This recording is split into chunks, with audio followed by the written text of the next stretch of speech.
Bonsoir.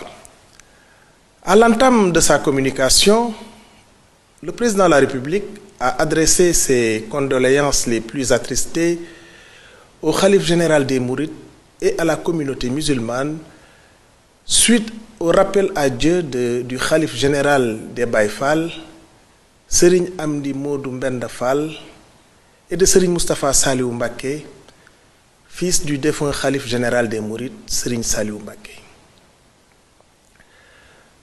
Le président de la République prend des décisions fortes pour redresser et moderniser la gestion des finances publiques.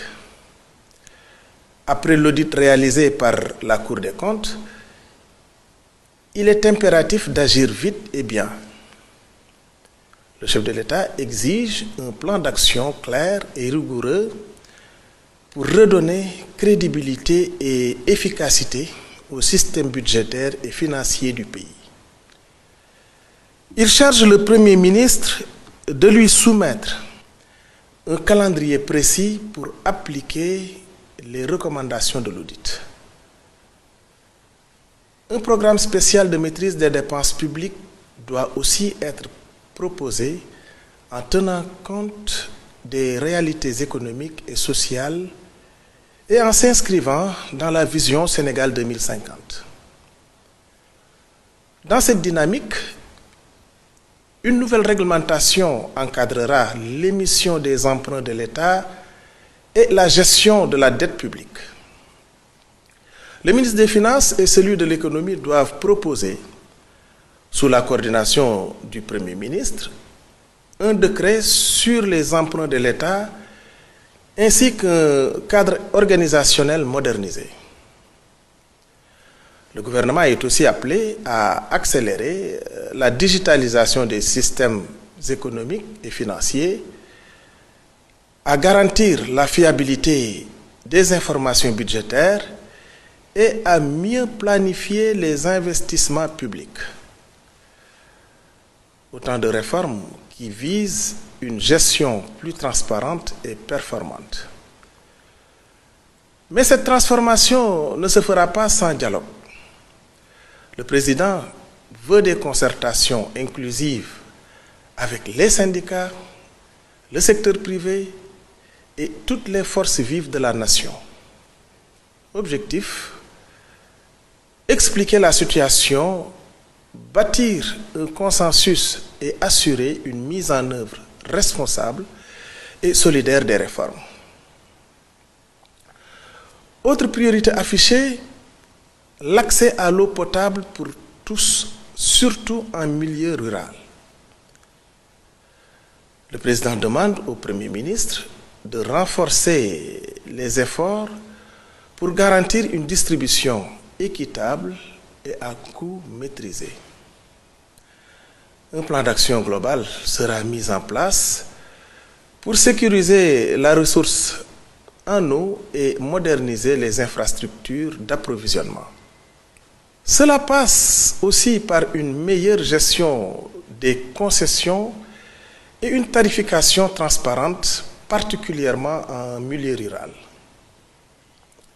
Le gouvernement devra également anticiper les défis liés au changement climatique avec un modèle économique viable pour le secteur de l'eau et de l'assainissement.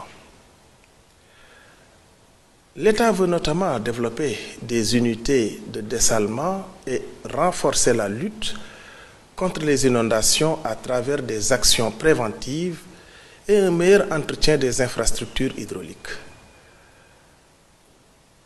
Sur la scène internationale, le président a récemment représenté le Sénégal au 38e sommet de l'Union africaine en Éthiopie.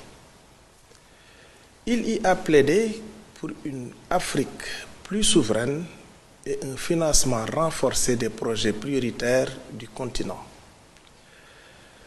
Il a aussi mis en avant la nécessité d'une meilleure gouvernance des ressources minières et d'un engagement plus fort pour le financement du secteur de la santé.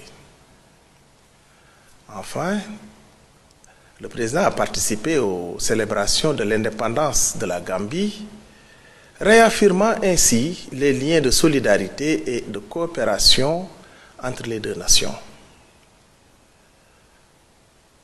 Ce vendredi 21 février, le Premier ministre se rendra à l'Assemblée nationale pour expliquer les leçons à tirer de ce rapport et présenter les actions correctives qui seront mises en place.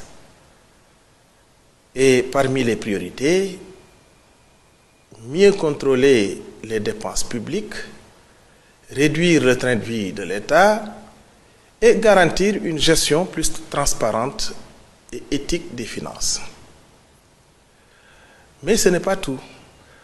Le Premier ministre prévoit également une grande rencontre avec les partenaires sociaux le 27 février.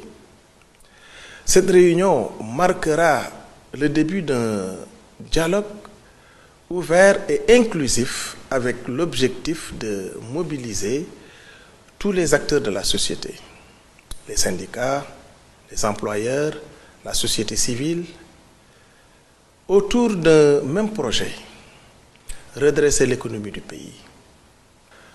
Un autre sujet qui tient à cœur beaucoup de Sénégalais, la commémoration du massacre de Thiaroye en 1944.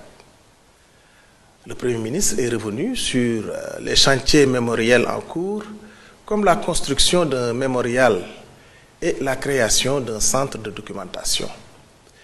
Des fouilles archéologiques pourraient également être organisées pour localiser d'éventuelles fosses communes et faire toute la lumière sur ce tragique événement. En résumé, le gouvernement fait face à plusieurs défis de taille, dont l'assainissement des finances publiques, la relance de l'économie et l'honneur à la mémoire des tirailleurs sénégalais.